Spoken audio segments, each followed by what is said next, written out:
No Salmo 39, verso 1, Davi diz: guardarei os meus caminhos para não pecar com a língua, porém mordaça a minha boca. Apresentamos no primeiro domingo a ideia de que o profeta Isaías, no capítulo 6 do seu livro, quando ele tem a visão, não apenas da grandeza, da majestade de Deus, mas uma revelação profunda, poderosa da santidade de Deus, como contraste, ele percebe não apenas os seus pecados no sentido genérico, plural, mas ele tem uma percepção profunda de um tipo de pecado, de um departamento específico. Os pecados da língua, como nós estamos chamando, Ele diz: eu sou um homem de lábios impuros e habito no meio de um povo de impuros lábios. Quando o anjo pega uma brasa do altar com a pinça, toca a boca dele e diz: tua iniquidade foi tirada, o teu pecado perdoado, significa que esses lábios impuros eram justamente pecados cometidos nessa área. Então, a partir disso, mostramos que o propósito de Deus em expor esses pecados não é colocar nenhum de nós debaixo de reprovação, culpa ou condenação, mas muito mais do que perdoar o profeta era santificá-lo, era prepará-lo para algo maior. Esse homem que se reconhece um pecador com a sua boca, viria a se tornar um dos maiores profetas, não só do Antigo Testamento, mas de toda a história da humanidade. Ninguém falou a respeito do Messias como Isaías. E aquela mesma boca que prestou o desserviço de cometer pecados, ela viria a ser purificada, santificada para um uso sublime. E começamos a trabalhar aqui uma ideia e um conceito, porque durante o último período dos 40 dias de oração e jejum, no meu clamor pela igreja, por rompimento espiritual, por avanço, na expectativa de que a gente pudesse soltar e ter 3 mensagens de avivamento, o Senhor falou comigo e disse que quer ajudar a igreja. Vamos mexer numa coisa que está emperrando a vida de muita gente. Então nós começamos a trabalhar essa ideia. E no primeiro domingo eu falei de 2 tipos de pecados específicos da língua: murmuração e insultos, ou palavrão, a tal da boca suja. Falamos no domingo passado sobre maledicência e fofoca. E hoje eu quero conversar com vocês a respeito de mentira e calúnia. Todo início de mensagem eu tenho trazido também alguns textos que falam sobre a importância de controle nessa área, nesse departamento da língua. Em Tiago, no capítulo 1, no verso 26, a Bíblia diz: se alguém supõe ser religioso, mas não refreia a sua língua, está enganando a si mesmo, a sua religião é vã. Ou seja, nós não podemos achar que o assunto que estamos abordando seja algo sem importância, que não haja seriedade, que não haja gravidade na prática desses pecados, a ponto da Bíblia dizer: se você não refreia a sua língua, sua religião é vã. Então, nós precisamos permitir que a nossa língua, como todas as outras áreas da nossa vida, também se converta. E hoje eu quero tomar como ponto de partida da mensagem de hoje Colossenses capítulo 3, versículos 9 e 10. O texto diz assim: não mintam uns aos outros, uma vez que vocês se despiram da velha natureza com as suas práticas e se revestiram da nova natureza, que se renova para o pleno conhecimento, segundo a imagem daquele que o criou. Bom, nós temos em primeiro lugar uma ordem sobre não mentir, não mintam uns aos outros. Mas há um argumento que sustenta a razão pela qual eu e você não podemos mentir, E ele fala da experiência do novo nascimento, que envolve a regeneração, envolve mudança de natureza. Em 2 de Pedro, capítulo 1, verso 4, a Bíblia diz: para que vos torneis participantes da natureza divina. Novo nascimento não é apenas uma oportunidade de recomeço, é um recomeço com uma nova semente, com uma nova natureza, a natureza de Deus no nosso espírito. E quando ele usa a expressão, se despir da velha natureza, o original diz do velho homem, muitas das traduções antigas vão dizer assim: despir-se do velho homem, revestir-se do novo homem. A Nova Almeida Atualizada, a versão que eu estou usando, ela não apenas traduziu, ela interpretou a declaração de Paulo. E a mudança de natureza, ela requer de mim e de você mudança de comportamento. Na semana passada nós vimos Pedro falando de gente que foi regenerada pela palavra da verdade, pela semente de Deus. E ele diz: agora vocês têm que abandonar a maledicência, um dos pecados da língua, e vocês têm que desejar o genuíno leite espiritual. Ele está falando de alimento da palavra, a fim de que cresçam para a salvação. Então, nesse processo entre a conversão e a santificação que a segue, eu e você precisamos apresentar mudança de conduta, mudança de comportamento. O Evangelho não é apenas um lugar, um ambiente que você encontrou em Deus, onde pode continuar com as mesmas práticas, com a diferença de que agora você tem perdão e que não há nenhuma condenação. Ele é uma proposta de mudança e de transformação, e nessa área, eu e você também precisamos nos sujeitar à ação de Deus e aquilo que Ele quer fazer na nossa vida. Curioso é que no verso 10, quando ele diz que nós nos revestimos do novo homem, da nova natureza, o apóstolo Paulo usa a expressão que se refaz para o pleno conhecimento, segundo a imagem daquele que o criou. Ou seja, a nova natureza precisa reproduzir e manifestar a natureza de Deus. Mas a palavra traduzida aqui, que se refaz, ela foi pouco utilizada no koineu, o grego antigo, a língua em que foi escrito o Novo Testamento. Essa palavra traduzida refaz, de acordo com o léxico de Strong, é anakainu, e ela significa fazer crescer, renovar ou tornar novo. Aplicado também com a ideia de ser mudado para um novo tipo de vida oposto ao estado corrupto anterior. Mas a ideia aqui de se refaz fala não só do novo, mas fala de um novo que se aperfeiçoa, de um novo que melhora. Tanto que o sentido primário, inicial, é fazer crescer. Então, isso concorda com a ideia que o apóstolo Pedro apresenta. Nós precisamos, depois da regeneração, crescer para a salvação, né? Ou seja, a transformação, ela é progressiva, ela é gradual, ela não é instantânea, mas nós precisamos ter uma versão cada vez melhor, porque ela será cada vez mais parecida com o nosso Senhor. Quem está entendendo, diga amém. Então, algumas coisas que eu gostaria de trazer sobre o assunto da mentira. Em primeiro lugar, eu vou apresentar aqui como primeiro tópico o problema da mentira. Evidentemente, o que a gente está trabalhando cada domingo para cada uma dessas áreas é que cada uma delas é pecado, né? Mas a gente quer entender também alguns desdobramentos e consequências da gravidade desse pecado. Em segundo lugar, depois de falar do problema do pecado, eu quero falar de algumas implicações ou ramificações, desdobramentos no comportamento da mentira. Para só em terceiro e último lugar, como temos feito, falar sempre de um segundo pecado, e nós vamos abordar aqui a questão do falso testemunho. Então, começando pelo problema da mentira, né? A raiz, o ponto de partida de toda a problemática é que é pecado. Definição bíblica de pecado, 1 de João 3,4, transgressão da lei, né? E nós temos uma clara ordem apresentada aqui, e o que lemos em Colossenses é uma de várias, sobre não mentir. Agora, a mentira, ela não é apenas o pecado de violar a ordem de não mentir. Ela, na verdade, ela quebra um mandamento que é duplo, porque a mesma Bíblia que manda não mentir, manda também que a gente fale a verdade. Aliás, em Efésios 4:25, o apóstolo Paulo diz: por isso, deixando a mentira, que cada um fale a verdade com o seu próximo, porque somos membros do mesmo corpo. Escrevendo aos Efésios, ele também fala sobre se despir do velho homem, se revestir do novo, e ele mostra que na prática isso envolve não apenas deixar de mentir, mas também falar a verdade. A mentira sempre, inevitavelmente colide com a verdade. Tanto que Tiago 4,14 diz: nem mintam contra a verdade, né? A mentira é uma violência contra a verdade, e por isso não reflete esse caráter de Deus, essa nova natureza que precisa se manifestar e crescer em nós. Em Efésios capítulo 5, verso 1, a Bíblia diz que eu e você temos que ser imitadores de Deus como filhos amados.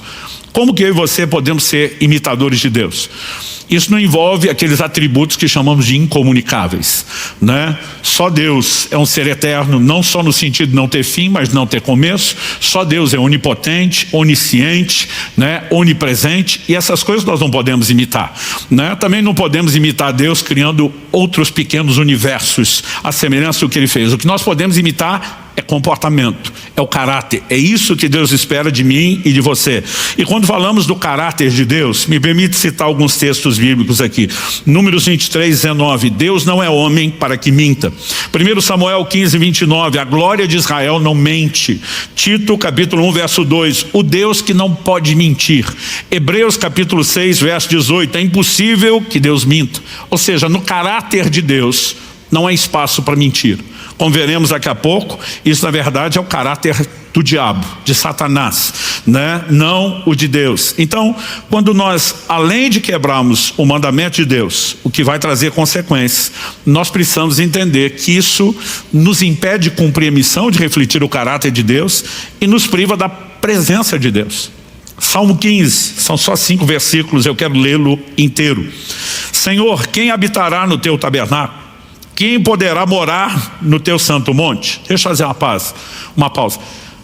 As pessoas não iam poder habitar e morar de verdade no tabernáculo, no lugar da habitação de Deus, no conceito de casa de Deus que tinham do Antigo Testamento. Se um Samuel, que é consagrado a Deus, passou a morar lá, né, esse não poderia ser a realidade de todas as pessoas, nem tinha lugar para todo mundo. Mas a pergunta, quem vai morar, quem vai habitar no teu tabernáculo? Está falando de uma comunhão contínua com Deus, está falando de um relacionamento, e essa é a ideia do que Deus tem para todos nós. Então ele está perguntando quem pode entrar nesse lugar da tua presença continuamente, não apenas em cultos, em momentos regulares de adoração. E a resposta vem: aquele que vive com integridade, que pratica justiça, de coração fala a verdade, aquele que não difama com a sua língua, não faz mal ao próximo, nem lança injúria contra o seu vizinho, aquele que a seus olhos tem por desprezível ao que merece reprovação, mas honra os que temem o Senhor, aquele que jura e cumpre o que prometeu, mesmo com prejuízo próprio, aquele que não empresta seu dinheiro com usura, nem aceita suborno contra o inocente. Quem age assim não será jamais abalado. Nessa lista de características daqueles que vão poder entrar no lugar da comunhão, da intimidade com Deus, você percebeu quantas vezes pecados relacionados com a língua são mencionados? O que de coração fala a verdade, aqui já presume que não cabe a mentira, mas na sequência ele vai dizer: o que jura, cumpre o que prometeu, ainda que com dano próprio, com dano pessoal, não vai voltar atrás no que falou. O que não difama com a sua língua, não comete maledicência, como falamos na semana passada, o que não lança injúria contra o seu vizinho, calúnia, falso testemunho, né? Ele vai abordando aqui vários aspectos desses pecados que, se estiverem presentes na nossa vida, vão nos privar de um relacionamento com Deus. Isaías 59 diz que as nossas iniquidades fazem separação entre nós e o nosso Deus, todas elas, mas sempre, à medida que a gente vai olhando, estudando as Escrituras, o lugar, o peso de seriedade, gravidade que os pecados da língua têm, não podem ser ignorados. Eu já vi muito pregador dizer: não tem diferença de pecadinho e pecadão, no sentido de separar o homem de Deus, né, de condenação eterna, não. Mas de gravidade e consequência, evidentemente que isso é inegável. Então, por exemplo, o Senhor Jesus mesmo disse a Pilatos: quem me entregou a ti, maior pecado tem. Quando ele usa a expressão maior pecado, não dá para dizer que tudo é igual. Quando a Bíblia diz lá em 1 Samuel 2 que os filhos de Eli, que o pecado que eles cometiam contra o Senhor era grande, não dá para dizer que é tudo igual no sentido de consequência. Alguns aspectos onde você pode dizer existe uma gravidade, né? Existe consequências diferenciadas, e sempre que falamos dos pecados da língua, eles estão arrolados nas Escrituras entre aquilo que a gente pode dizer que são as piores categorias de pecado. A advertência feita por Jesus também sobre aqueles que não cumprem o que falam. Em Mateus 5,37, depois nós vamos ler esse texto no contexto mais abrangente, mas Jesus diz que a palavra de vocês seja sim, sim, não, não. E diz: o que passar disso vem do maligno. Então vamos olhar para a seriedade do assunto. A mentira é obra do diabo, e a advertência bíblica é clara. Efésios 4,27 diz: não deis lugar ao diabo, né? Quando eu e você cedemos espaço para a prática da mentira nas nossas vidas, nós estamos desconectando de Deus, da expressão do seu caráter, estamos abrindo espaço para a atuação maligna. Pastor, não é exagero falar isso? Não. Em João 8,44, Jesus diz assim a alguns judeus dos seus dias: vocês são do diabo, que é o pai de vocês, e querem satisfazer os desejos dele. Ele foi assassino desde o princípio e jamais se firmou na verdade, porque nele não há verdade. Quando ele profere mentira, fala do que ele é próprio, porque é mentiroso e pai da mentira. Ou seja, se a verdade é a expressão do caráter de Deus, a mentira é a expressão do caráter de Satanás. E Jesus diz: quem mente está agradando o seu pai. A ideia de ser filho na Bíblia, né, fala não apenas de reproduzir a natureza, como também comportamento, né? Nós não podemos ser inocentes a ponto de achar que a prática do pecado não nos expõe a influência maligna. Falei no primeiro domingo da série, citando o texto de Tiago, capítulo 3, repeti isso semana passada, né? Ele diz que a língua é inflamada pelo inferno.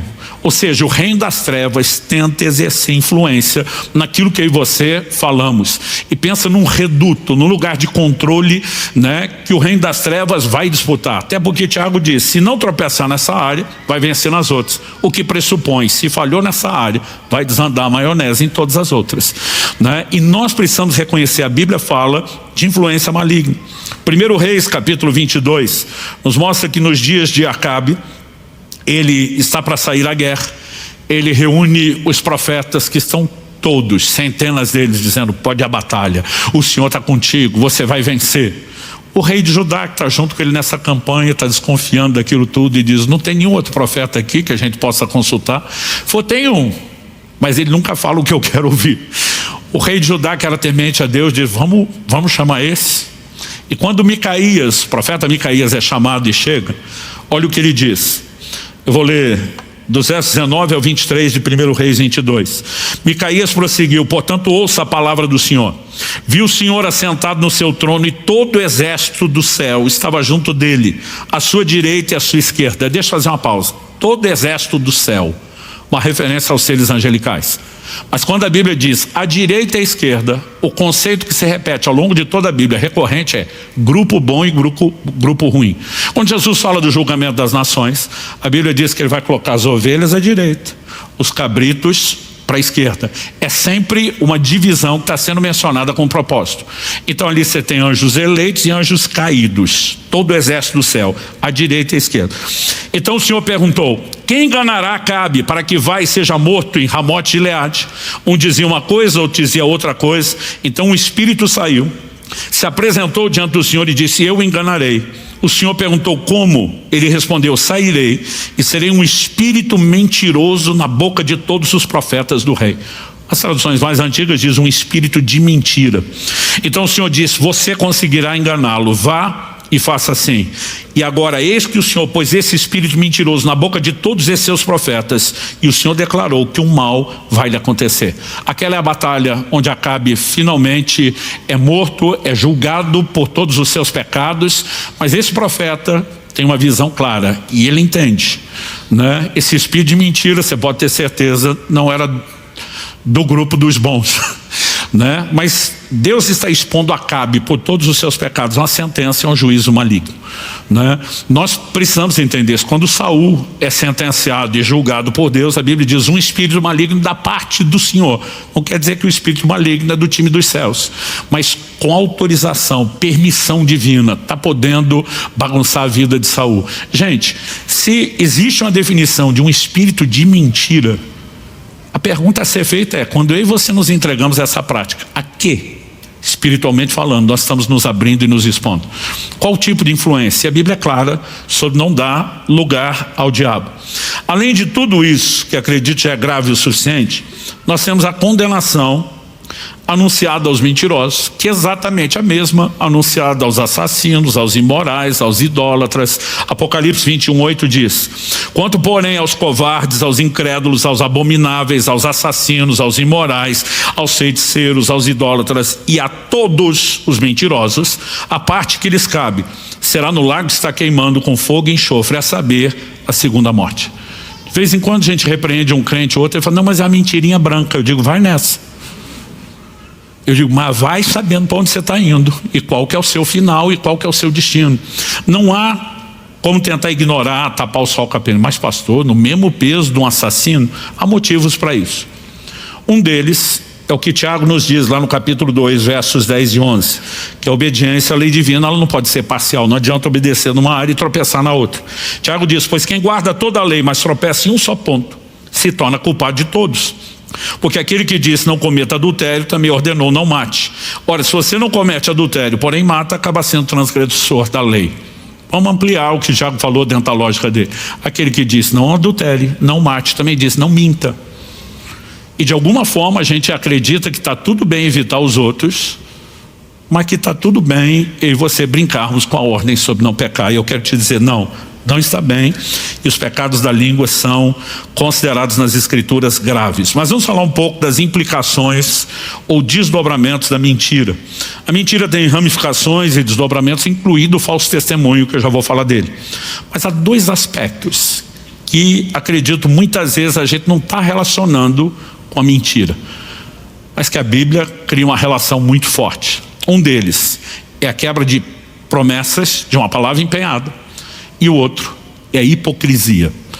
E se tem um terreno onde a hipocrisia pode ser cultivada, é justamente no ambiente de religiosidade no qual eu e você estamos inseridos. Então, embora a mentira não engane a Deus, Deus conhece todas as coisas. Ainda assim, Atos 5 vai falar que Ananias e Safira estavam mentindo contra Deus, não que Deus vai cair, né, no conto ou na mentira. Aliás, fico pensando, como é que alguém pode imaginar que dá para mentir para Deus? A Bíblia diz, quando o anjo do Senhor, com outros dois anjos, visita Abraão e anuncia, daqui a 1 ano você vai ter um filho, a Bíblia diz que Sara, que estava do lado de dentro da tenda, riu. Porque tem hora que não é só difícil de acreditar em algumas coisas que Deus fala, tem hora que parece piada mesmo, né? E a Bíblia diz que ela riu, mas o Senhor menciona que Sara riu.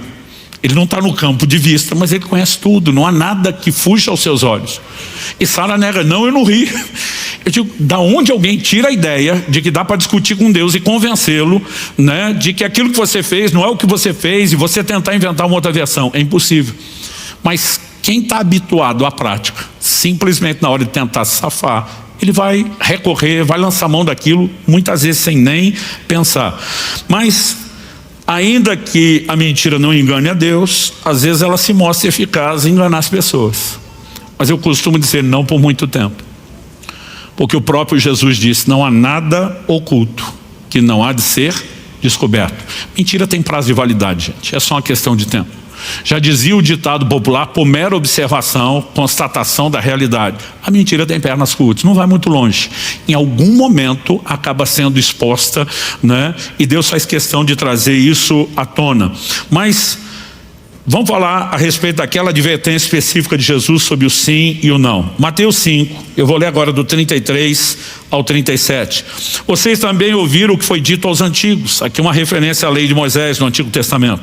Não faça juramento falso, mas cumpra rigorosamente para com o Senhor o que você jurou. Eu, porém, lhes digo, a nova lei da nova aliança, não jurem de modo nenhum. Nem pelo céu, por ser o trono de Deus, nem pela terra, por ser estrado de seus pés, nem por Jerusalém, por ser a cidade do grande rei. Não jure pela sua cabeça, porque você não pode fazer com que um só cabelo fique branco ou preto. Que a palavra de vocês seja sim, sim, não, não. O que passar disso vem do maligno. Pastor, por que havia o juramento na antiguidade? Porque as pessoas queriam inspirar confiança.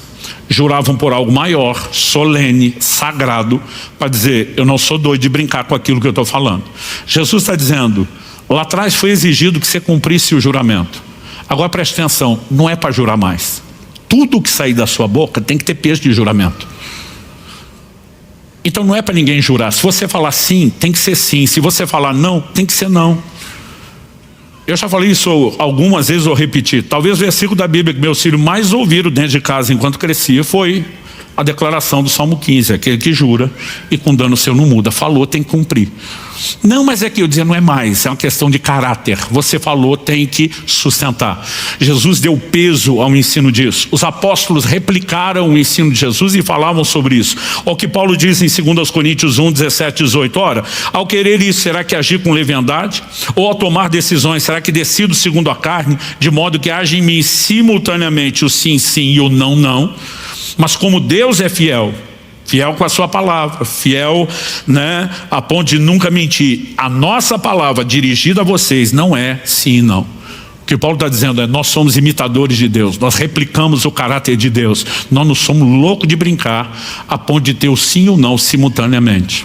Tiago, capítulo 5, verso 12. Tiago é um dos irmãos do Senhor. A Bíblia diz: acima de tudo, meus irmãos, não jurem nem pelo céu, nem pela terra, nem por outra coisa qualquer, mas que o sim de vocês seja sim, que o não de vocês seja não, para que vocês não incorram em condenação. Todos os apóstolos, aquela primeira geração de crentes, levou muito a sério o ensino de Jesus. O que me faz perguntar: o que nos dá o direito de ficar relativizando isso? Os votos e compromissos de aliança deveriam ser vistos com mais seriedade. Josué, capítulos 9 e 10, não dá para a gente ler a história toda, mas nós temos um episódio específico envolvendo os gibeonitas. Deus tinha exigido, tanto de Moisés como depois de Josué, que eles não fizessem aliança com os cananeus, com os povos da terra prometida. Quando Deus fala com Abraão gerações antes, Deus diz: olha, sua descendência vai ser escravizada, numa terra alheia, distante. Eles vão ficar nessa condição por 400 anos. Só depois disso eu trago eles de volta, porque eu te prometi essa terra, mas eu não posso tirá-la dos cananeus e te entregar agora. Deus diz assim: a medida da minha ira contra os cananeus não se encheu. Deus diz: eu vou ter séculos de longanimidade, de paciência, mesmo sabendo que eles não vão se arrepender. Eu preciso manter o padrão da justiça, eu preciso dar-lhes a oferta de misericórdia, a oportunidade de arrependimento, até que eles esgotem. Deus diz: quando eles esgotarem a longanimidade, eu trago a sua descendência, eles vão ser meu instrumento de juízo sobre esses povos, e eu entrego a terra deles a vocês. Então Deus disse: não faça aliança, porque era para exterminar aqueles povos, era para exercer juízo depois de muita longanimidade ofertada. Aí os gibeonitas estão percebendo, Deus está com os israelitas, estão vendo tudo que está acontecendo, desde a travessia do Jordão, a conquista de Jericó, e eles mandam um grupo de pessoas, se apresentam com uma história diferente. Eles mentiram: nós viemos de uma terra longínqua, distante, essas roupas velhas quando nós saímos eram novas, as sandálias também, esse pão velho embolorado era fresco quando nós saímos de lá, nós viemos de muito longe, e ouvimos falar de Deus de vocês, queremos fazer uma aliança. Eles ainda questionam: como é que nós vamos saber se a história de vocês é verdadeira? Não, nós estamos falando a verdade. A Bíblia diz que eles não consultaram o Senhor e fizeram uma aliança. 3 dias depois eles descobrem que os gibeonitas eram vizinhos, eram um povo da terra de Canaã, não vieram de longe coisa nenhuma. E como é que descobriram? Porque os outros cananeus, sabendo que eles fizeram aliança com os israelitas, disseram: nós vamos guerrear contra eles. Eles se aliaram ao nosso inimigo que está chegando, e eles vão pedir ajuda. Vocês estão em aliança, tem que ajudar. Você acha que Josué pode dizer: não, vocês mentiram, não foi com vocês que nós temos aliança? Deus disse para Josué: devia ter me consultado antes para não cair na conversa. Agora vai ter que honrar a aliança firmada. E deixa eu te dizer, quando ele luta pela aliança que nem deveria ter firmado, é o momento que ele vê sol parar, é o momento que ele vê Deus mandar granizo, pedra do céu em cima dos inimigos. Porque se tem algo que vai nos permitir ver Deus lutar do nosso lado, é quando nós vamos lutar por uma aliança feita. Séculos depois, Saul, o primeiro rei, a Bíblia diz: no zelo pelo Senhor, bem intencionado, porém na ignorância, começou a matar os gibeonitas na terra. Nos dias de Davi, o próximo rei, tem maldição sobre a terra, uma fome.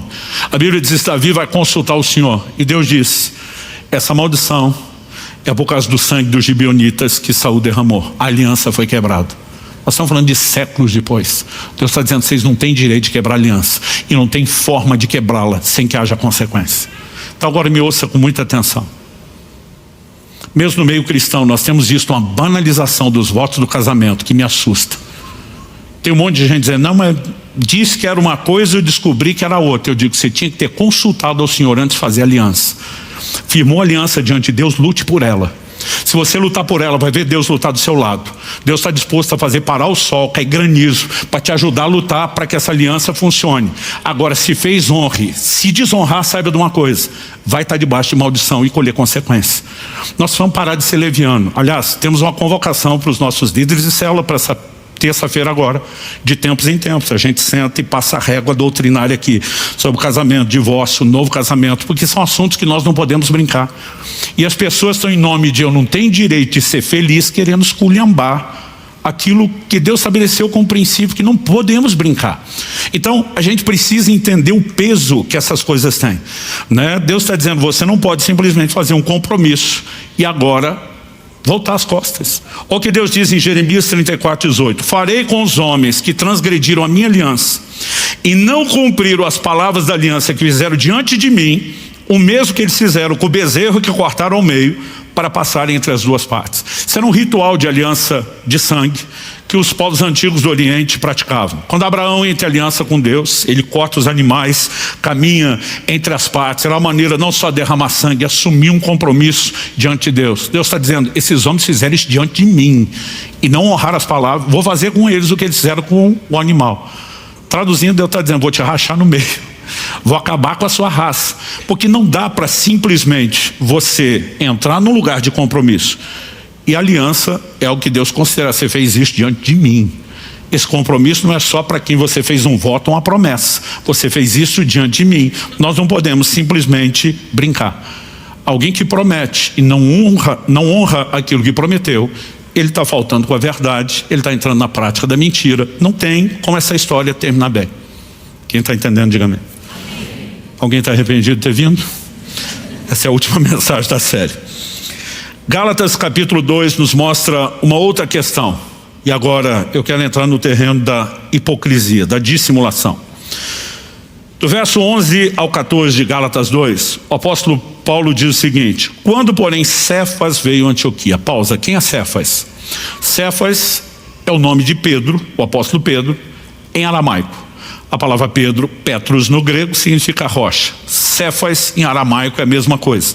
Como eles normalmente falavam o hebraico com a mistura de aramaico, Pedro era chamado pela maioria de Cefas. E aqui Paulo está falando dele.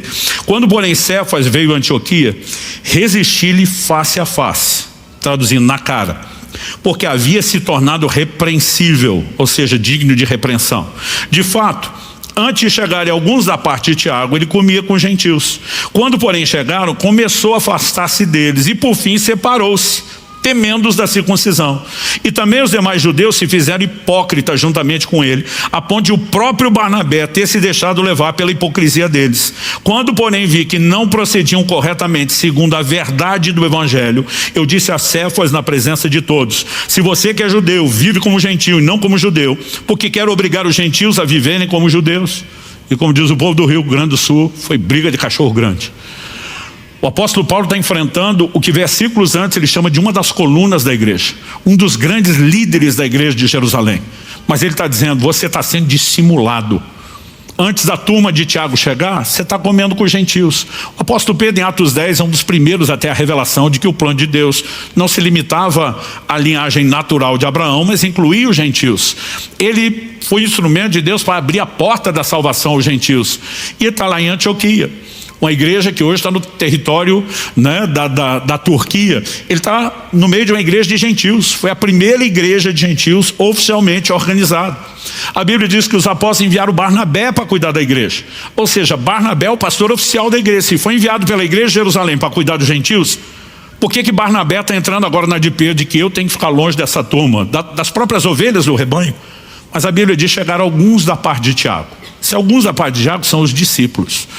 Tiago passou a ter uma liderança muito forte, né? Aliás, Tiago tinha um estilo muito firme. Eu brinco com as pessoas, quer ser exortado, vai ler a epístola de Tiago. Ele bate com força, é cotovelado, é ajoelhado, ele chega junto, né? A tradição diz que Tiago tinha joelhos como cascos de camelo, do tempo que gastava ajoelhado em oração, horas diariamente, principalmente no Monte das Oliveiras. Era sério com Deus, mas era firme na forma de lidar. Tinha um posicionamento, tinha autoridade. Quando a turma de Tiago chega, imagina Pedro botando a mão na cabeça pensando, deu ruim. Porque o texto diz, eram os da circuncisão, que tinham muita dificuldade de lidar com gentios convertidos. Então Pedro, talvez bem intencionado, pensa, é melhor não ficar criando conflito. E a Bíblia diz que ele vai se afastando, a ponto de se separar totalmente dos judeus e fingir que nunca teve nenhum contato com eles. Eles criam argumentos tão convincentes entre eles que Barnabé, Paulo diz, a ponto do próprio Barnabé, que era o pastor do povo, se separar também para evitar conflito. Paulo diz, não deixei barato. quando vi que se apartavam da verdade do evangelho. Presta atenção, no reino de Deus não tem tom de cinza, ou é branco ou é preto. Essa coisa de tentar mesclar, misturar, adaptar, né? São distorções da verdade. Pedro vai de você que é judeu, vive como gentil, e agora vai entrar na onda dessa turma da parte de Tiago que quer fazer os gentios viver como judeu. Ele confronta eles. Então presta atenção, hipocrisia é apresentada na Bíblia como mentira. 1 de João 4,20 diz: se alguém disser amo a Deus, mas odiar seu irmão, esse é mentiroso. Pois quem não ama seu irmão a quem vê, não pode amar a Deus a quem não vê. Então a Bíblia está dizendo, quando você tem uma conduta de religiosidade, um discurso, e você dissimula agindo diferente do discurso que você sustenta, você é mentiroso. Hipocrisia é apresentada na Escritura como mentira. Agora, gente, nós não estamos falando de uma pessoa qualquer. Nós estamos falando dos maiores líderes da história da igreja, que era Pedro. Nós estamos falando de um camarada que foi chamado pelo próprio Paulo de uma das colunas da igreja. Então, se gente como Pedro, do calibre espiritual dele, está sujeito a escorregar e relativizar nessa área, eu lhe faço a pergunta meramente retórica, com conclusão óbvia: e nós? Será que eu e você estamos tão isentos disso? É lógico que não. A gente tem que abrir o olho, a gente tem que prestar atenção, a gente tem que vigiar. A mentira não pode ter nenhuma justificativa para entrar na minha e na sua vida. Pastor, mas nem para ganhar um dinheirinho? Provérbios 21,6 diz: fazer fortuna por meio da mentira é vaidade e armadilha mortal. Vai cobrar a sua conta. E você precisamos aprender a mensurar o ganho real. O ganho real não é o lucro imediato que você pode ter, seguido de perda posterior. É o sorriso no rosto do nosso Senhor. É refletir o caráter de Deus. É manifestar isso na nossa vida. É construir valores sem ficar dando desculpas. Porque é muito fácil eu e você tentarmos inventar justificativas que aplacam a nossa consciência. Kelly sempre conta uma história do Israel, nosso filho, que um dia chegou em casa e ele estava aborrecido. Que a professora deu uma atividade, ela não conferiu o caderno dos alunos, mas ela só perguntou publicamente: alguém não fez? Meu filho, constrangido por tudo que foi ensinado, levantou a mão e falou: eu não fiz. Ela falou: ponto negativo para você. E ele ficou olhando para todos os amigos que não fizeram, ninguém falou nada, ela não conferiu de ninguém. E ele chegou em casa revoltado. Ele falou: mãe, falar a verdade não compensa, a gente é punido. Minha esposa olhou para ele e falou: não senhor, você foi punido porque não fez o que tinha que fazer. E falar a verdade era mais do que obrigação. Já errou em não fazer, ainda queria errar da outra forma. Porque é muito fácil você tentar criar situações para dizer: não, falar a verdade é prejudicial. Muitas vezes a gente pode até ser prejudicado por ter falado a verdade, porque já fizemos algo errado, e é melhor não continuar errando. Mas se a gente não cuidar, a nossa mente tem uma capacidade de ceder um engano, e o pai da mentira também é o maior mestre do engano. Eu e você precisamos ser cautelosos. Não deve ter espaço na nossa vida para mentira. Quem está entendendo, diga amém. Aliás, eu digo mais, Provérbios 13:5 diz: o justo odeia a mentira. Ou seja, a gente não deve apenas evitar a prática, a gente tem que tratar isso como algo intolerável, profano, não pode estar na nossa vida. Terceiro e último lugar, vamos falar da questão do falso testemunho, que é o nono dos 10 mandamentos, do decálogo que Deus por meio de Moisés deu à nação de Israel. Êxodo 20:16 diz: não dê falso testemunho contra o seu próximo. É o nono mandamento. Pastor, qual a diferença entre a mentira e o falso testemunho? O falso testemunho não é mentira? Também. Mas ele não é apenas mentira. Ele é uma mentira agregada de maledicência, né, de intentos injustos contra pessoas inocentes. É uma maneira não apenas de atacar. Existe todo um linguajar técnico. Aliás, no primeiro domingo eu anunciei que o tema da última mensagem seria mentira e calúnia, né? Já mudei calúnia para falso testemunho, porque quando você olha as definições do nosso Código Penal, tem diferença de calúnia, tem diferença de calúnia para injúria e, né, inclusive para aquilo que eu e você podemos classificar aí com outros nomes como difamação. E os aspectos são: o que eu estou falando imputa crime ou não imputa crime? É verdade ou não é verdade? É opinião ou não é opinião? Todos vão agredir alguém e quebram um princípio bíblico. Mas acredito que entre as piores práticas está o falso testemunho. Porque o falso testemunho é uma deliberada mentira. Ele viola todos os princípios da justiça, porque atribui culpa a alguém que você sabe que é inocente, e você você não, hipoteticamente, a pessoa que faz isso só o faz para tentar lucrar com a situação. Quando você olha o combo de princípios sendo quebrados, é uma ampliação da mentira, né? Alguns, na cabeça deles, pensam assim, não, mentir apenas para me safar, não quero fazer mal para ninguém, só estou tentando diminuir minha consequência. Mas aqueles que mentem intencionalmente para prejudicar as pessoas e agravam ainda mais o seu pecado. Então o falso testemunho, ele fere pessoas, não apenas na honra, na integridade, nas emoções. Ninguém quer ser vítima de falso testemunho, de calúnia, né, de injúria. Provérbios 25, 18 e 19 diz: martelo, espada e flecha aguda é o que levanta falso testemunho contra o seu próximo. Todas as coisas que ferem e machucam.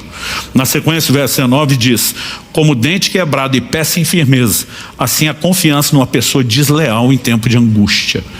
Ou seja, de novo, a Bíblia apresenta esse tipo de comportamento, quando fala da pessoa desleal, como um desvio de caráter. Nós também precisamos entender, gente, que falso testemunho não é veredito. Quando você olha para o próprio Jesus, né? Aliás, eu reparei bastante lendo os evangelhos, não só os evangelhos, mas na leitura bíblica que eu gosto de fazer durante esse tempo de jejum e oração, quando preparava essas mensagens, fiquei de olho em quase tudo que a Bíblia dizia, né, sobre os pecados da língua. Mas também me chamou muito a atenção o quanto Jesus foi alvo de maledicência, né, de calúnia, de injúria, de difamação. É uma coisa assustadora o volume de registros que nós temos das pessoas falando contra Jesus. Mateus 26, 59 e 60 diz assim: os principais sacerdotes e todo o sinédrio procuravam algum testemunho falso contra Jesus, a fim de o condenar à morte, e não acharam, apesar de terem sido apresentadas muitas testemunhas falsas. A Bíblia diz que Pilatos sabia que o entregaram por inveja, sabia que estava mentindo. Eles estão manipulando gente para, vamos dar um jeito, né, de acabar com esse cara. Então nós não podemos simplesmente olhar para o falso testemunho e dizer isso é veredito. Não é. E caso se torne veredito em um tribunal humano, porque há exemplos bíblicos de falsas testemunhas se reuniram. No Antigo Testamento Deus dizia que toda a questão seria decidida pela boca de 2 ou 3 testemunhas. É por isso que ele advertia muito contra o falso testemunho, falava contra as consequências que teriam aqueles que fizessem essa prática. Mas você vai ter casos como o rei Acabe, que queria comprar uma terra anexa, né? A Bíblia diz que o dono não queria vender e Jezabel manda a carta para os anciãos da cidade: contratem os homens levianos, bote eles como testemunha, né? Para que esse homem seja morto, porque eu vou me apossar do campo, já que ele não quer vender. E a Bíblia diz que fizeram isso. Mas os profetas vão anunciar: o sangue desse homem está nas tuas mãos, somaram-se a todos os seus pecados, vocês vão ser julgados. Então pode até se tornar veredito num tribunal humano, mas um dia todos nós vamos estar diante de Deus. Jesus diz que nós vamos dar conta de cada palavra inútil que dissemos. Palavra inútil envolve murmuração, né? Palavra inútil envolve os insultos e um linguajar sujo. Palavra inútil envolve maledicência, envolve fofoca, mexerico, envolve mentira, envolve falso testemunho. Haverá prestação de contas, né? Agora, como que Deus tratava a seriedade do assunto aqui na terra? Deuteronômio 19, 16 a 21 diz: quando se levantar testemunha falsa contra alguém para o acusar de alguma transgressão, então os 2 homens que tiveram a demanda se apresentarão diante do Senhor. Essa frase diante do Senhor aqui é importante. Diante dos sacerdotes e dos juízes que houver naqueles dias. Os juízes examinarão o caso com cuidado. Se puder, repita comigo: examinar com cuidado. O texto diz: e se a testemunha for falsa, e tiver testemunhado falsamente contra o seu irmão, receberá o castigo que tinha em vista para o seu irmão. Assim exterminarão o mal do meio de vocês, para que os que ficarem ouçam, temam e nunca mais tornem a fazer semelhante mal no meio de vocês. Não olhem para ele com piedade, vida por vida, olho por olho, dente por dente, mão por mão, pé por pé. Se o juiz já era severo em tribunais humanos, por exigência de Deus, como que você acha que será no tribunal divino, quando eu e você estivermos diante dele? Provérbios 6, de 16 a 19, nos mostra que Deus odeia essa prática do falso testemunho. 6 coisas o Senhor Deus odeia, e uma 7ª sua alma detesta: olhos cheios de orgulho, língua mentirosa, mãos que derramam sangue inocente, coração que faz planos perversos, pés que se apressam a fazer o mal, a testemunha falsa que profere mentiras e o que semeia discórdia entre os irmãos. Quando você olha a relação, nós temos exatamente 7. A Bíblia diz: 6 o Senhor odeia, a 7ª ele detesta. O curioso é que a língua mentirosa já foi mencionada. E ele vai falar da testemunha falsa, que profere mentira. Ou seja, o falso testemunho é mentira, mas não é só mentira, a ponto de ser relacionado como algo mais. Porque acrescente-se a mentira a intenção de deliberadamente fazer o mal contra alguém inocente. Agora, quando nós falamos aqui de maledicência e de mexerico, fofoca, eu falei, gente, nós precisamos ser cautelosos com aquilo que a gente passa para frente. A Bíblia fala de situações que têm que ser examinadas com cuidado. Nós falamos semana passada que a Bíblia fala de um ambiente onde o que é errado tem que ser denunciado, mas tem que ser denunciado em fóruns competentes. Então Paulo diz para Timóteo, que era um supervisor, um bispo sobre outros, ele diz: não aceite acusação contra presbítero, a não ser por 2 ou 3 testemunhas. Então eles tinham o disque denúncia, tinham situações de vamos apurar a conduta de líderes, e se não estiverem agindo de acordo, vão ser disciplinados, porque aquilo que é errado não se varre para debaixo do tapete, mas se trata em canais apropriados. Agora, quando alguém, em nome de a verdade tem que ser dita, a denúncia precisa ser feita, o espírito profético precisa estar presente, ela, em vez de tentar resolver o problema, simplesmente só quer propagar isso, ela está errando tanto quanto a pessoa que ela está tentando expor, se é que essa pessoa de fato errou ou só está supostamente tendo uma situação que foi mal examinada. Então eu e você precisamos nos questionar a quem nós estamos nos colocando a serviço. Provérbios 12:17 diz: quem diz a verdade favorece a justiça, mas a testemunha falsa está a serviço da fraude, da mentira ou do pai da mentira, que é Satanás. Não existe meio termo, gente. Não há como eu e você simplesmente olharmos para isso e dizer: está tudo bem, está tudo tranquilo. Então Jesus disse que haverá recompensa, né? Nós precisamos entender que ele tanto vai responsabilizar todos os que mentiram com falso testemunho, e quando você simplesmente acredita numa falsa testemunha sem a investigação, o exame apropriado e repassa, você se tornou cúmplice. Ah, mas a falsa testemunha estava mentindo porque queria, eu acreditei nele. Você é a falsa testemunha bem intencionada, diferente da que está sendo mal motivada, mas se tornou cúmplice. Nós falamos semana passada que se não há lenha, o fogo se extingue, e que todos esses pecados da língua, eles têm que ser extintos, não só da nossa vida, mas a gente não pode emprestar o ouvido a outros, né? E nem faltar com a repreensão que é necessária. Agora, o que é que eu e você devemos fazer? Decidimos, não vamos praticar nem maledicência, nem mentira, nem calúnia, nem injúria, nem falso testemunho, mas estão fazendo isso contra mim, contra você. O que é que eu e você deveríamos fazer? Jesus nos ensinou de 2 maneiras. Em primeiro lugar, eu falei isso semana passada, pelo exemplo. 1 de Pedro 2:21 diz que ele nos deixou exemplo de sofrimento para que a gente siga os seus passos, suas pegadas. Que sofrimento? Eu e você não vamos morrer para salvar o mundo, não é esse sofrimento que a Bíblia está dizendo. A Bíblia vai explicar qual. Ele, quando injuriado, né, ou difamado, não retribuía com injúria, né? Quando difamado, não fazia o mesmo, mas se entregava àquele que julga retamente. Um dia Deus vai expor toda a mentira, e aí você precisa nos entregar a Ele. O erro dos outros não justifica o nosso, a maledicência dos outros não justifica a nossa, né? O falso testemunho de outros contra nós não nos dá o direito de nos rebaixar ao nível de velha criatura, né, de influência do pai da mentira que eles estão tendo. Nós precisamos nos entregar a um juiz. Jesus nos ensinou isso, por exemplo, mas ele também nos ensinou por orientação específica. Mateus 5:11-12. Bem-aventurados são vocês quando por minha causa os insultarem, os perseguirem, mentindo, disserem todo mal contra vocês. Alegrem-se e exultem, porque é grande a sua recompensa nos céus, pois assim perseguiram os profetas que viveram antes de vocês. Jesus nos chama a um posicionamento de alegria. Fala sério. Eu lembro quando meu filho Israel começou o período de corte, de romance oficial com a Priscila, que é filha do meu pastor Wabe. E um dia, né, eles fizeram posts, estavam juntos, mal se tocaram na foto, estavam juntos na casa de oração lá nos Estados Unidos. A gente não deixava esses dois ficar sozinhos, até pela questão do bom testemunho que precisam dar, não só por controle. Havia todo um zelo. Alguém entra na foto que a Priscila postou e começa a esculhambar.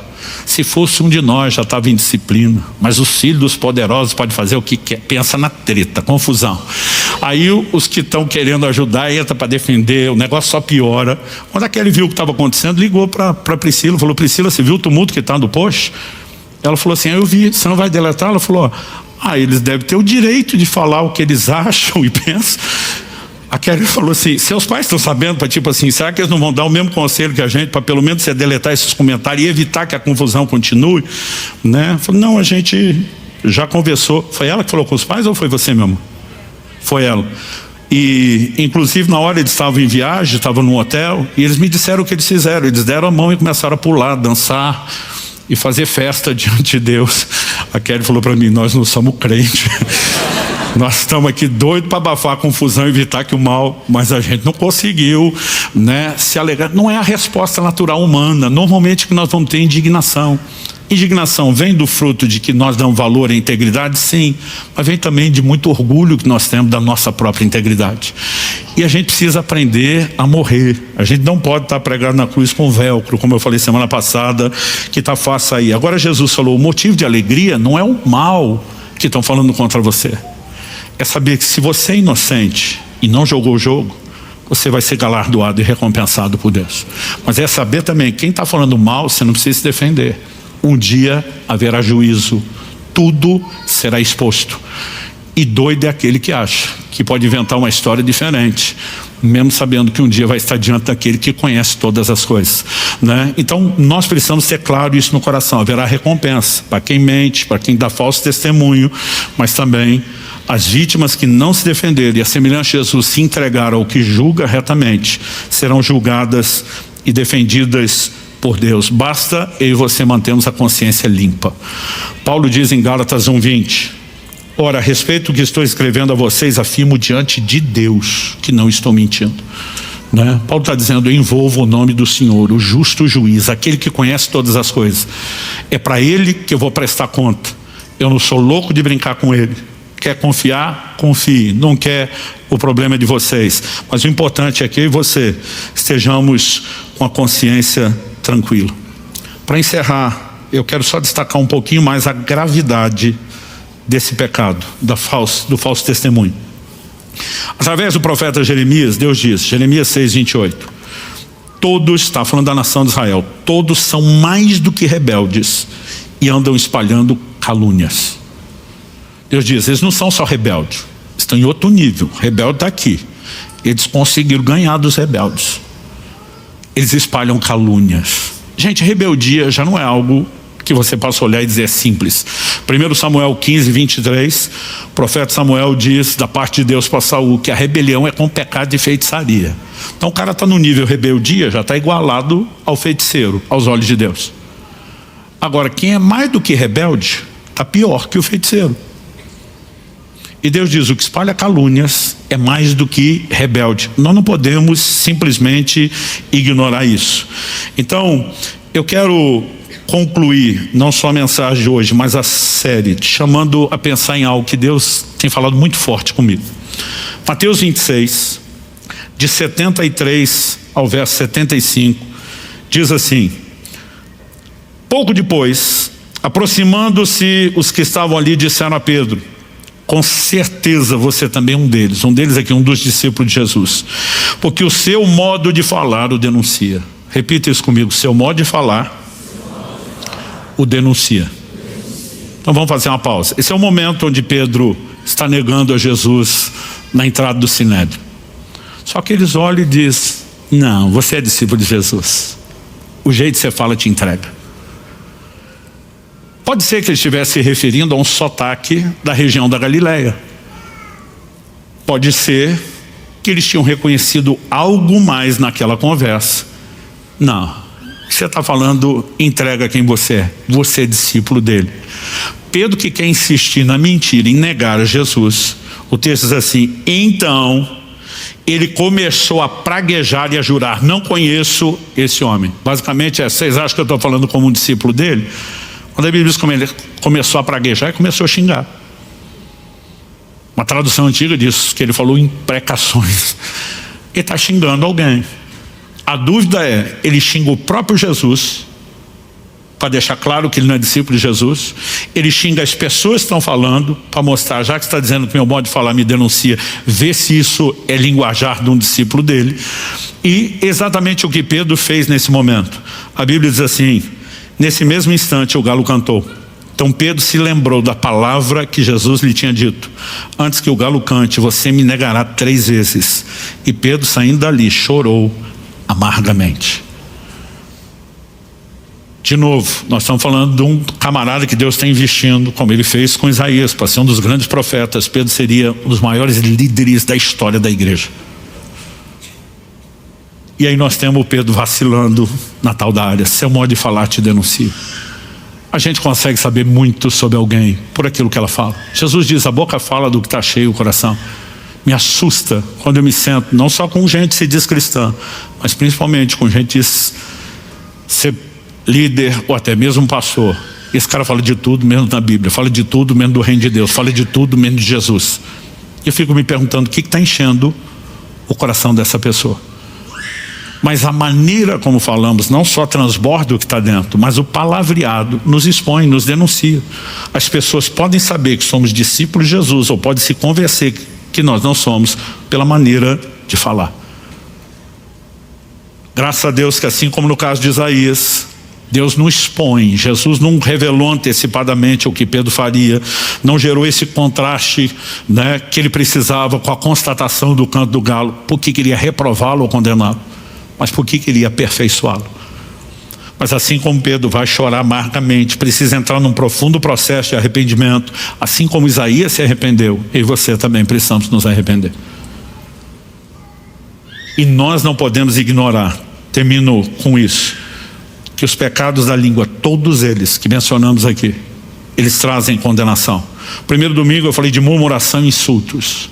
O que a Bíblia fala sobre isso? 1 Coríntios 10:10. Não fiquem murmurando como alguns deles murmuraram e foram destruídos pelo exterminador. Nunca vi um crente que murmura prosperar em área nenhuma. Ele só sofre perda e revés. Em relação aos insultos, Efésios 4:29 diz: não saia da boca de vocês nenhuma palavra suja, unicamente a que for boa para edificação, conforme a necessidade, transmita graça aos que ouvem. Alguns versículos à frente, Efésios 5, 6 e 7.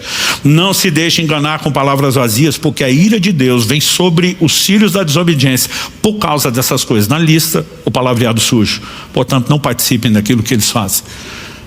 Todos esses pecados vão trazer consequência e condenação. Maledicência e fofoca, que falamos na semana passada. Tiago 5:9 diz: irmãos, não se queixem uns dos outros, para que vocês não sejam julgados.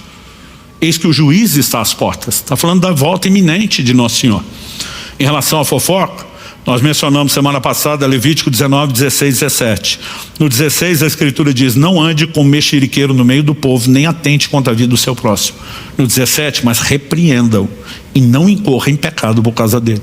Nós falamos de gente que está pecando não é com a boca, é com o ouvido, porque está se associando a quem está pecando com a língua e está pecando por cumplicidade.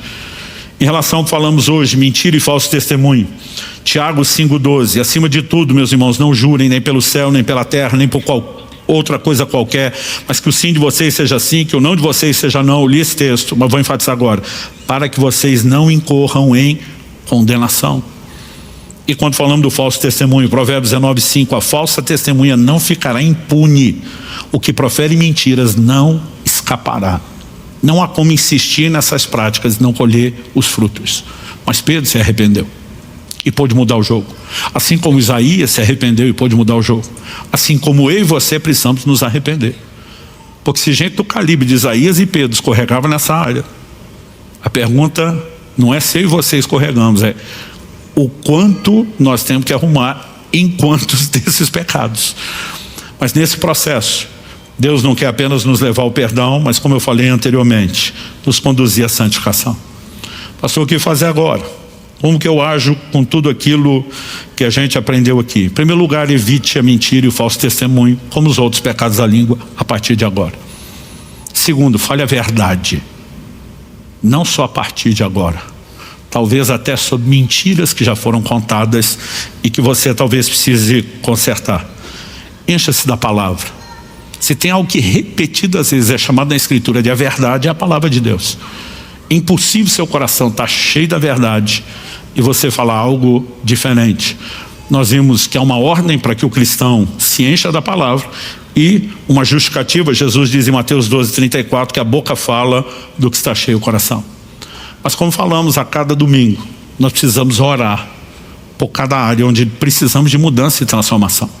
Jesus nos ensinou vigiar e orar para que não caiam em tentação.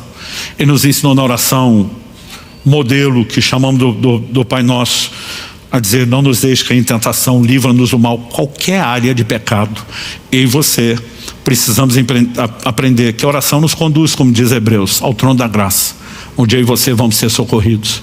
E a Bíblia revela orações específicas sobre essa área. Salmo 122, Senhor, livra-me dos lábios mentirosos, da língua enganadora. Provérbios 38, afasta de mim a falsidade e a mentira.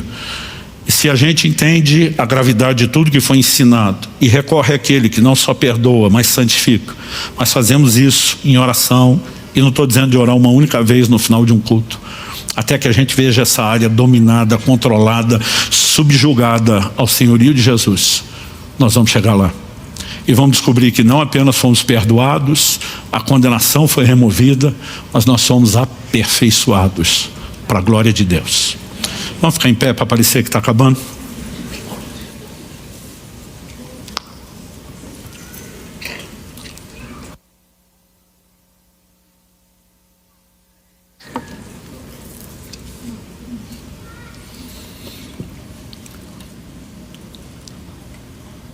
Meu Deus, eu oro com cada um dos meus irmãos e irmãs, os que estão conosco nessa reunião presencial, aqueles que nos acompanham online, seja nesse momento ao vivo ou posteriormente no formato gravado. Eu oro que a mão do Senhor se estenda sobre cada um. Eu oro que a graça do Senhor se manifeste nas nossas vidas, não apenas para nos guiar aquela clara compreensão que conduz ao arrependimento, que nos permite enxergar com clareza nossos erros e pecados, mas também ter aquela atitude de não permanecer contente com essas práticas. E nós oramos que o Senhor nos conduza não apenas ao lugar de perdão, mas como temos declarado em cada um desses domingos, ainda brasa no teu altar para santificar cada um de nós. Ainda provisão sobrenatural para a transformação de cada um de nós. E nós queremos crescer para a salvação. Nós queremos agir de maneira coerente com a nova natureza que está em nós. Nós não queremos dar lugar ao diabo e aos seus espíritos malignos por meio da mentira ou qualquer outro pecado. Nós queremos ser dominados pela tua natureza, guiados pelo teu espírito nesse processo de crescimento, e nós clamamos por isso. Clamamos que aquilo que o Senhor começou não apenas a falar, mas a fazer nessas reuniões, possa crescer, possa progredir dentro de cada um de nós. Não apenas a compreensão das verdades ser ampliada, mas a própria aplicação que só o Senhor pode fazer dentro de nós. A capacidade de rendição, de quebrantamento e de busca não apenas de conserto, mas de crescimento.